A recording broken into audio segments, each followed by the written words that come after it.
Oh, you got to turn there we go. All right. Sound quality. Yeah, you sound good. Good. Let's see here. We're going to just wait a second while people come on. So how you doing tonight? I'm doing great. Thank you, Michael, for having me on. I appreciate it, and everybody who's watching. It's an honor to be with you guys. Yeah, man, I'm excited to have you on. I really, really am. And let me hang on. I want to show this. There you go. So while we're waiting we actually have some people coming on right now. All right. Let's see. And I just want to say thanks for everybody for coming on. We got a really cool show tonight. We really do. We're me and Joe have been talking for a while now. Trying to decide when we can get him on. So we finally were able to pull the trigger on tonight, and we're hoping that he can spend a little bit more time on here with us, and episodes to come. So that'd be pretty awesome. But let me tell you a little bit about my good friend here, Mr. Joe Flores. He's a nurse practitioner and he's a lawyer. He started out in ICU. He was an ICU nurse for 10 years. Then he went on to go to nurse practitioner school. And then he decided, you know what, I haven't been in school enough. So he decides he wants to be a lawyer. So he went to school, became a lawyer. Now he's consulted. He's defended over 2,000 healthcare workers, colleagues. He's been a national speaker. And right now his big thing is he's bringing the medical and the legal together and just really making a thing of it. This guy he's got it all. He's got just you'll find out throughout the conversation. The guy knows his stuff, and he's just a delight to talk to. So, Joe, thanks so much for being here, man. I appreciate it, Michael, and hi to everybody out there. I just, in fact, got back from St. Louis. I want to say hi to the people out there in St. Louis, and they were really, really great. And we talked about legal issues. We're going to talk about tonight the same thing. And I'd like to say a big shout out to St. Louis nurse practitioners for treating me so well. They were amazing out there. What did you, so where were you at? You were in St. Louis. What was the event? It was for the St. Louis Nurse Practitioners Organization, and I spoke there at the Doubletree, and it was just amazing. The enthusiasm, and what people are really wanting is more information on contracts, on setting up your own practice, scope of practice. They're worried about delegation and also collaboration. Half the states, as you know, Michael, are independent, and some are kind of a hybrid, and some are just you need a collaborator no matter what. So it's a mixed bag. So it's states that are helping us, and I handle almost all the federal issues since I can practice in all 50 states and territories on federal issues. So that's what they wanted to know, and about depositions and lawsuits and things of that nature. There is tons and tons of stuff, right? Tons and tons of stuff that, never end. Oh my gosh, man. I couldn't, you can't know it all, right? You can't know it all. And so that's right. Yeah, that's right. I have a lot of questions, and I'm trying to pull up my questions right here. Hang on a second. Let me pull them up here. My biggest question is, tonight there was a couple things I wanted to talk about. And one being, how important is the charting that we're doing, right? Because we have a lot of student nurses, right, in our organization. And we have, hang on one second. And, we have some seasoned nurses, lots and lots of seasoned nurses. So, there's a lot of people, we understand that it's important to chart. But I don't know if there's a lot of people that realize the repercussions, whenever, something goes bad with a patient, and for some reason, you're brought to the, you have to go to court, you're summoned to go to court, and they're just combing through your chart. Right. So I just wanted to talk about that specific thing, right away. How important is our charting? Well, as you know, it's critical. Even when I was a young nurse, back when dinosaurs roamed the earth, and I just started out, we had paper charting. And over the last 10 years, it's been the carrot or the stick. They rewarded physicians, nurse practitioners, and entities for switching electronic charting the last decade. And then after a while, they fined you if you didn't switch over. It was very clever design by the government, and what they wanted to do mainly was recoup money and make it easier to read the information, and also be able to get that data into metadatabases and basically see who owes what is one of the primary reasons. And it's not a jaded look at it. It's the way it is. Now, the side effect of that also is that the lawyers in litigation will be able to read the notes easier. Of course, back when I started being a legal nurse consultant, which I understand we'll talk about later on in the program, I could read the doctor's, writing, which was handwritten, and the nurse's notes. But was going has become much more simple. You still need legal nurse consultants and people and expert witnesses in litigation, but the key is the documentation is everything, and it still stands. If you didn't write it, if it's not on the page, it's not on the stage. You did not do it. So, we actually have a question here. Somebody they want to know, they say, I spent some time as a police officer and was protected by good faith errors. Does that type of protection exist in nursing as well? That's an excellent question, and I want to thank him, first of all, and all the men and women in blue for serving. And it's an interesting transition over to the healthcare background. There's a lot of immunity, especially in ERs. You and I are Texans, and you practically have to want to have killed or hurt the person in the ER, and especially Good Samaritan law. A lot of that is extended out. And in most of the states offer some sort of liability, especially for teaching hospitals and charity hospitals and things of that nature. There is a lot of immunity, except for intentional acts and just extreme negligence. We had a case that we were just talking about in Tennessee.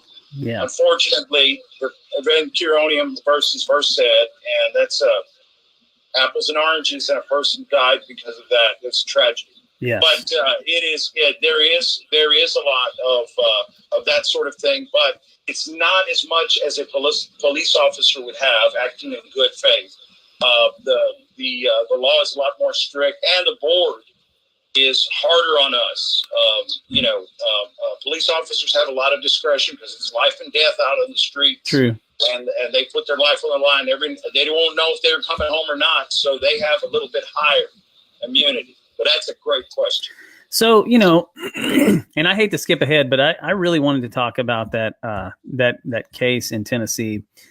I mean, I get that's extreme negligence, but they're trying to send her to jail, which I haven't been keeping up with it where we're at now. I'm not exactly up to date on where they're at in that whole thing, but even the family didn't want to push this, this idea, from everything that I read, the family was like, even she, the patient herself, would never have wanted it to go this far because it was not intentional. It was an accident, and even the family's not pressing charges, it's, but the board's going after, somebody else. I think they're going to get some funding taken away from them. And so they were like, okay, unless they do something, about this. And so I think it's the hospital that's pushing for that nurse to go to trial. Is that right?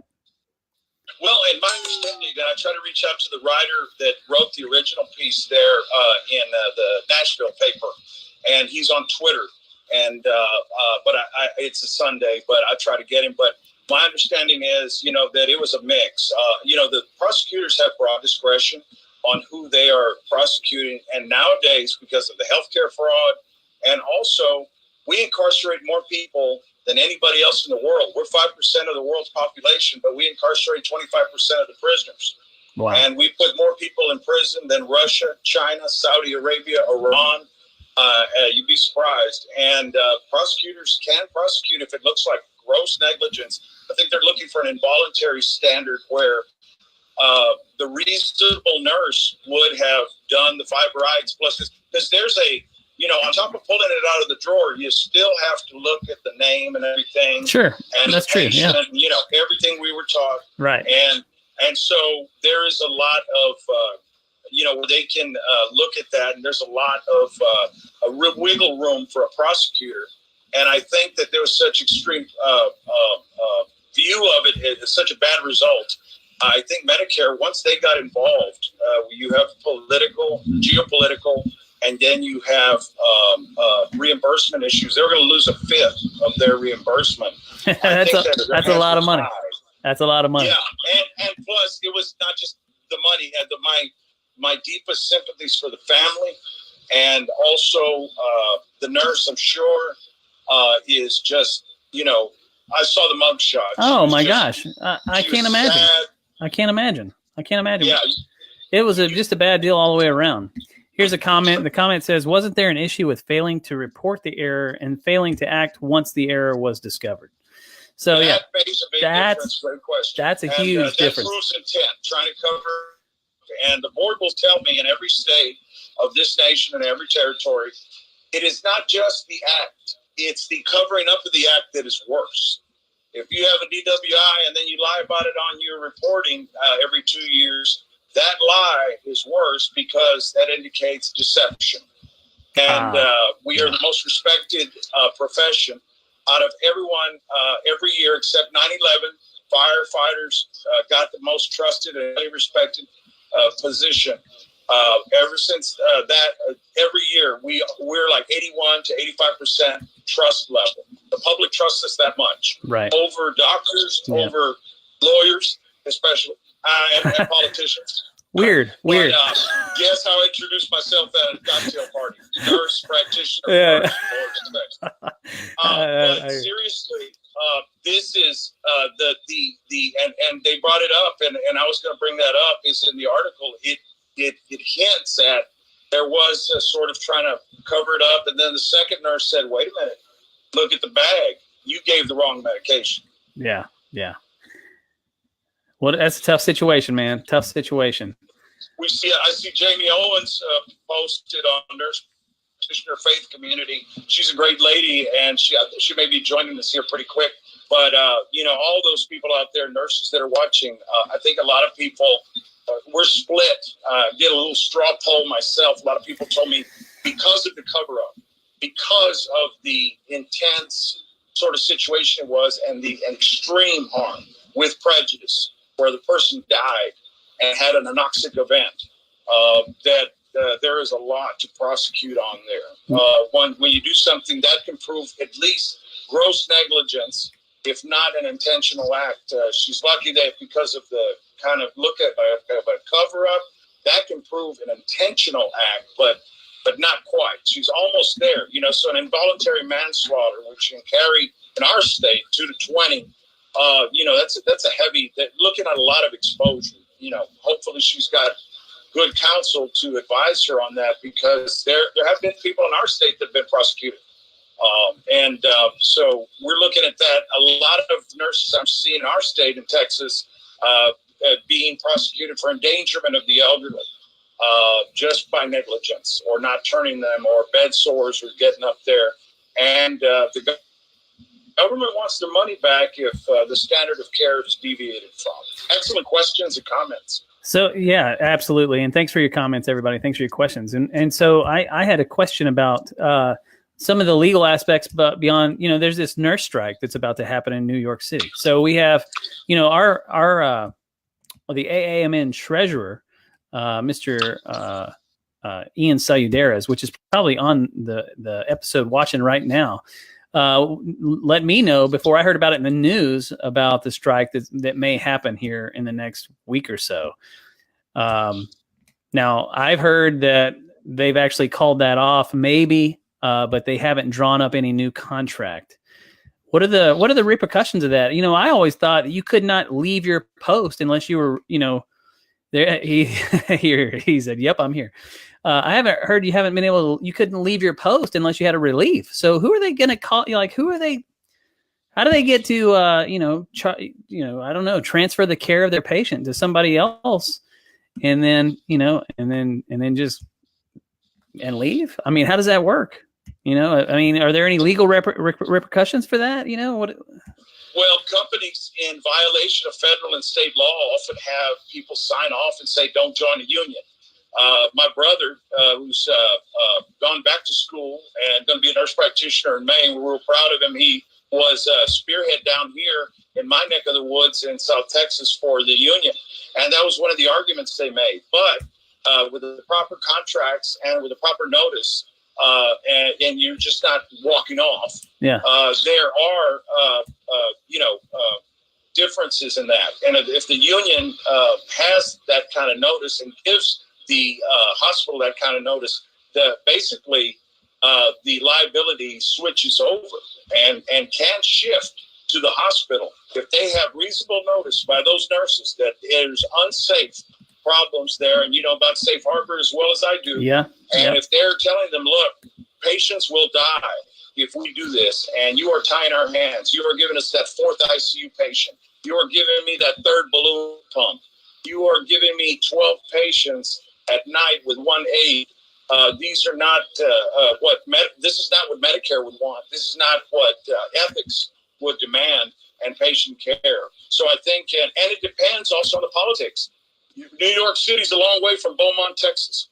And, and the South has a different version of the union stuff, but thanks to the California Nurses Association and the National Nurses Association also, they've done a great job of trying to create awareness, and in places where I thought they'd never make union inroads, they have.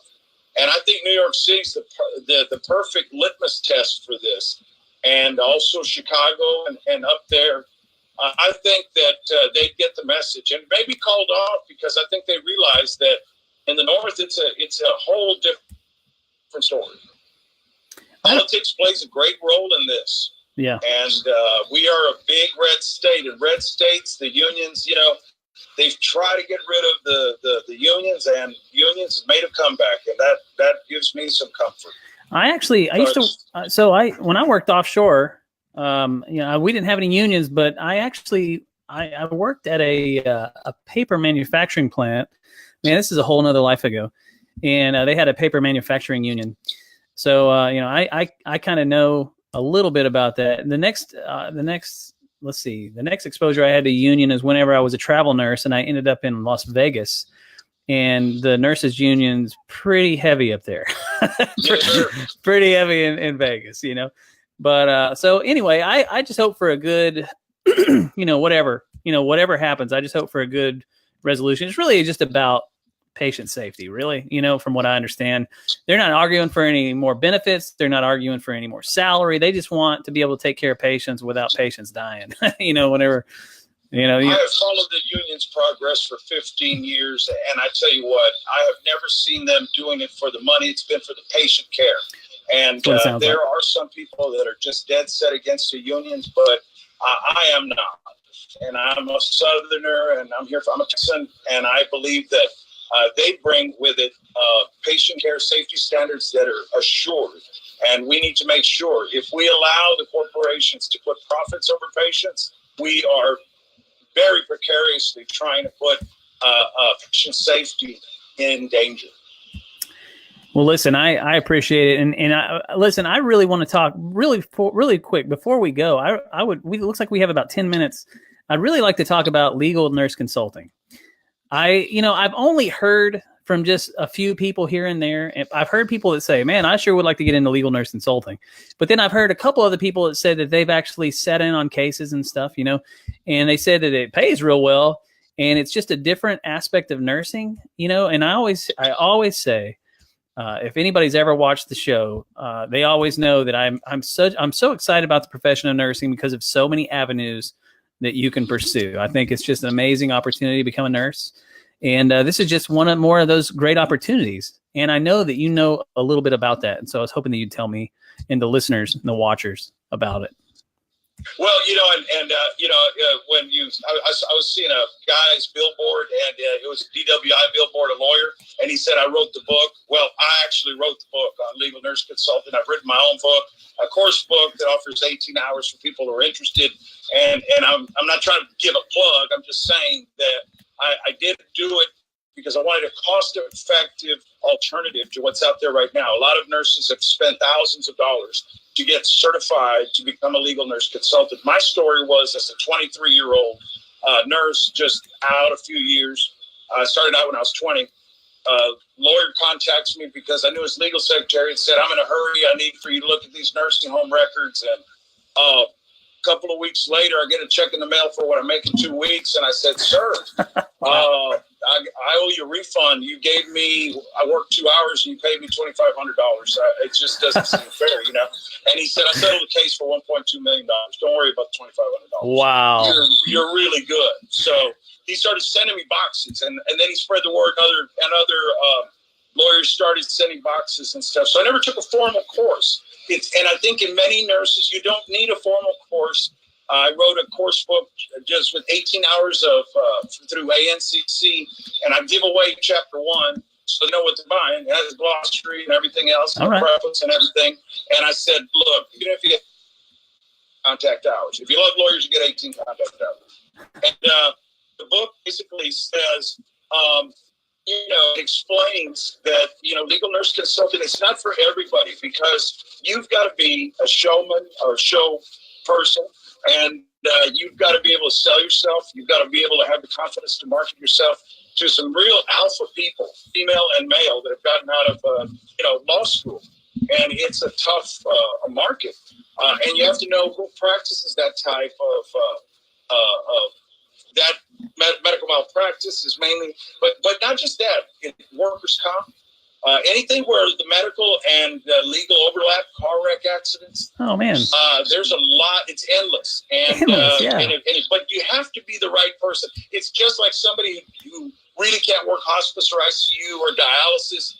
It's not for everybody. But I wrote a book and I said I'm going to charge $500 for the book and 18-hour contact hours, like what you would do if you went to go study at a conference. And I'm hoping to do a video of it and just bring it out in a video series, because people are just tired of reading nowadays a lot of the time. And but I really wanted to bring the camps together, the legal and the medical camps, because if you bring those two together, nurses know their rights, they know about contracts, they know about the opportunities out there to become a legal nurse consultant. I'm very excited about it. I'm glad you brought me on. And if there's any questions out there about legal nurse consulting, I've been at it almost 3 decades. If there's anybody out there that has questions, please let me know. I'll be glad to answer them in the next 5 minutes we've got. And I have lots of questions, but I'm going to talk to you. I'm not going to take up your time here, but I want to talk to you about it. How does somebody get into something like that? And you said that you don't have to have any specific certification, but, do you have to go, do you just kind of, if you've never done it before, obviously it would probably be best to read up on some of that stuff. I strongly support the American Association of Legal Nurse Consultants. They're out of Chicago. There is you can get certified through them. You don't have to, but it's a great organization to join. So I recommend everybody who wants to get in there. It's great networking opportunities. But any nurse with experience that has done this, I think we've trained for that, to be able to look into that medical record. And we're just natural detectives, and we have a very curious nature. Based on our profession, we have to critically think. Whether you're an ADN, BSN, diploma, master's, or DMP, you really are and it's an innate thing in us that we question what's going on with the chart. We got to put things together. So, in the course book I wrote, it shows how to market, strategies to market, who to go market to, and how to get in on it. And now with the advent of the internet, there's tons of ways to reach lawyers, lawyer associations, and I think that your CV alone speaks for itself. And there are 2 different kinds of LNCs: the ones that work behind the scenes, purely consulting, and then the ones that trial by fire. They face a jury, they get up there, and they testify. And those are the ones that make the big bucks. They can bill $150, $250 an hour and more for testifying. And of course, you can make a living. But in my book, my course book, I tell people,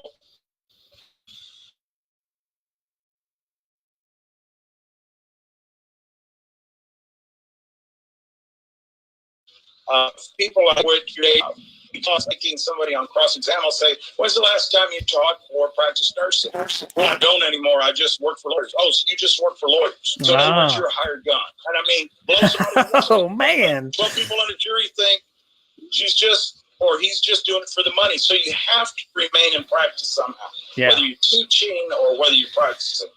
And that covers about a quarter of what you need to know. But like I said, there are other courses out there, but they are truly expensive. You don't know how many nurses over the years said, I paid $5,000 for a course, and I just haven't even gotten a case. And I've sent out 10,000 letters or whatever, you know, to lawyers. And I think number one rule is know your audience and the lawyers that you want to send it out to. You've got a diamond bullet. Send it to the right lawyers at the right time, the right way. And it's a different culture altogether. And I wasn't born with a suit on. I miss my scrubs. I wear them as much as I can. I still practice at hospice nursing and palliative care about 50 hours a month. And so I love wearing my scrubs and my lab coat. That's awesome, man. So how many, you said 50 hours? You're doing 50 hours of palliative care a month? A month. I want to keep my FNP. I worked hard for it 20 years ago. And 21 years ago now, and I want to keep it. And so I love what I do. And, you know, I recertify or not recertify them, depending on the situation. And I had my ICU background. I said, well, I don't want to go back and do ICU and do clinical nurse specialty and stuff. So hospice was just a natural progression. I think that's awesome, man. I think it's such a great mix, you know, going into law and you know, I mean, first of all, you've already took you a lot of school just to get the FNP, right? So, and then on top of that, you decide to go to law school. Man, that's just wow. You know, that's a lot of school, man. But listen, I was young and I wasn't married, no kids, and my hats off to every mom and dad out there that go back to school, like my brother did with kids. Those are the dedicated. It was easy for me. For those people like my mom and dad that went back to school in their 30s and 40s, my mom became an RN. She was 45 when I graduated high school, and we went to BSN school together. Oh, no way, man. That's awesome. And she introduced my wife to me. It was an arranged marriage, you know. I mean, it's like the 1800s. That's cool, man. That's really cool. You know, honestly, for me, and it sounds like you're the same way. Man, I just can't get comfortable. You know, I just can't get comfortable. I admire those folks that can you know, they go to work and they come home and they're good. You know, they're sitting on watch TV on the couch and everything, and that's fine. I just don't think I can get comfortable, man. I feel like I need to get busy. I need to, you know, keep getting that next level. You know, it sounds like you've done the same thing. That's awesome. And I want to, my hats off to all those nurse practitioners too, and the RNs that are making home health. Just FYI to everybody out there, the moratorium's been lifted. If you're an RN, you can make your own home health, and I can help out with that. A Medicare home health. Say that again. Say that again. What do you? NP. You can make your own business and telemedicine. There's a lot of stuff out there that you can do. Businesses, that entrepreneurial spirit, really, as well as schooling, as well as being an LNC. Sky's the limit. I mean, there's a lot, and there's going to be such a gap, Michael. There's going to be 1 million nurses short in this next generation coming up, and the baby boomers. I mean, because there's not enough instructors. They're not paying them enough. Let's just be frank. And there's a lot of seats that are being filled up, and a lot of people can't get in that are applying. Wow. You know, it's a great percentage that apply don't get into nursing school the first time. That's true. That's true. That's true. Well, that's very interesting. I think that's definitely something we need to cover next time, about all the entrepreneurial opportunities that, you know, are out there for nurses. And you could definitely bring some serious expertise to the conversation. I would really appreciate if you could come back on and talk about that. Absolutely. That and contracts. I mean, we've got a lot to talk about it. Reach out to the nursing community. You know, I'm not giving legal advice, and I don't want anybody to rely on that. I'm just talking about my experiences. But I think I can bring to the table here with this audience something that hasn't been done before, and that's a lawyer reaching out that has been there and still is there. I'll walk it like I talk it. And I go out there and I see patients still in the hill country and down to the Rio Grande Valley. And I tell you, from San Antonio, Houston, down all the way over there. And I know what it's, and my hat's off to all the nurses out there. And I come from a family. My mom's a nurse, and she encouraged me and my brother to become RNs. And my mom just retired at 80. And, wow. 80, just retired. And my wife's a home health owner. So we're all vested. Man, that's great. This is not some sort of pitch. We really, really want to help nurses out there and provide that legal information that they're starving for it. And they don't want to pay thousands of dollars to get it. So you're offering a great platform, and I encourage people to join the organization, get involved, and I think we're onto something just great. And I appreciate everything you're doing for the nursing community. Oh man, thanks so much. I appreciate it. I just love it, man. I love being a nurse. I honestly, I had the chance to go to medical school, and after being a nurse for a little while, I thought, this is where it's at. I feel like I can do more of what I had in mind to do, doing this, and I'm about to finish up my nurse practitioner certification. So I'm really excited to take that next step, and fulfill that next profession too. So, and I already got my eyes on some other things, so I'm really excited. And you know what? I just want to say thanks again for coming on tonight. I would like some more information on that book. And what I'll do is, if you'll give me that information, I will put it in the comments below. And also, whenever I upload this video to YouTube, I will put the link in the YouTube description. I'd like to everybody to be able to give a look at that. And so I got a couple comments though before you go.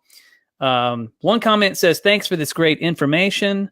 Another comment says, "Testifying in court as an expert witness is rather fun. Just don't take things personally." I got another one. Can this be a session in October? So AAMN has a annual conference in Orlando this year. And so I have somebody that's asking if you could be a speaker at the conference, bringing the legal nurse consulting subject. And maybe you can even talk about the book that you've written and the program that you've created. Or we can even put on a trial live and a deposition. We can go from the whole filing of a lawsuit, and we can do, by the end of it, they get to, I've got a course that we could offer over there, become a lawyer for a day, and become the lawyer you love to hate just for a day, and I want nurses to do that because they're great at it. I've done mock trials, and when nurses become district attorneys and for a day, and they become defense lawyers, they do an amazing job. I mean, I love to make people a lawyer for a day, and I'd love to do that at your conference. That's awesome. And they said they want, are you gonna sign the book too? You're gonna do a book signing? I don't know if they can read my signature, but I'll sign it. Yeah. Actually, it's just going to be a PDF. I don't want to burn trees. People in Brazil and here would just cut my throat. So we have an electronic book, and I'm going to load up chapter 1 with you. And that way people can get it free. And I'll back up my word. When I say something, I mean it. And I want people to read that first chapter, and then they get interested and know what the book's about. Yeah, and for sure. Way they know what they're getting into. And also, when we do it in October, if there's an opportunity, I can shorten it up, and we can do 2 to 4 hours, an all-dayer. We can do something where they and we break it up into sessions, and we can even do employment law, which is huge. Oh man, that sounds track employment law great. And lawsuits, plus preparing for a deposition, which is really what people in St. Louis just loved it. And I deposed somebody right in front of them. I just picked somebody out of the audience, and I just deposed them. And I showed them how the lawyers, the tricks of the trade, the craft, and people just ate it up because they have not had that. It's a paradigm shift. Definitely. It took a lot to get ANCC to approve a lawyer, sort of driven, but I said it's for nursing, and it is about medicine, and I thank ANCC for approving up to 18 hours to do this. Nice. This is something that has just it was my dream for a long time, and I salute ANCC for doing that for me. Well, that sounds awesome, man. Let's definitely see what we can coordinate, because it sounds like that'd be a lot of fun. Absolutely. Well, listen, Hey, you take care. You have a great night. Thanks so much for taking the time. And let me tell you guys, it didn't take him. I asked, he said, absolutely. I didn't have to convince this guy. I didn't have to pry, hey, please, pretty please, come on. This guy was like, man, I am there. He loves talking about this stuff. And I love just having you on, man. This is so awesome. Anything for nurses, man. I mean, they raised me. I was a man cub, man child. ICU nurses raised me. They made me a man. Boy, oh boy, they did. And I want to thank all those nurses out there that treated me rough, but tender love, hard love, and they really made me the person I am today, and drove me to keep going to school. It was nurses that had been there, that instead of eating their young, they were wonderful, and nurses out there. And I think that it's changing. We're all helping each other out now. And it's a beautiful thing with the internet and what you're doing. It's bringing us all together. Awesome, man. Well, I agree. Well, hey, listen, you take care. Have a great night. And I look forward to talking to you. Actually, if you just hang out on the phone here, I'd like to talk to you just a few minutes afterwards. Okay. Everybody, thanks so much for joining us on the episode. We're going to go ahead and download this to the public page, and we're also going to download this episode to the YouTube channel. So if you guys would like to rewatch it, and also obviously for the VIPs, you guys, the members, it's actually going to be on the group page forever and ever, of course. All right. So take care. Thanks, everybody. And have a great week. We'll see you next weekend, Sunday, same time. My hashtag and my email, joe@flotuslawfirm.com. Yes. And I'll make sure to include that all in the comments below also. Thank you so much. All right, everybody. Thanks to y'all. Take care, everybody.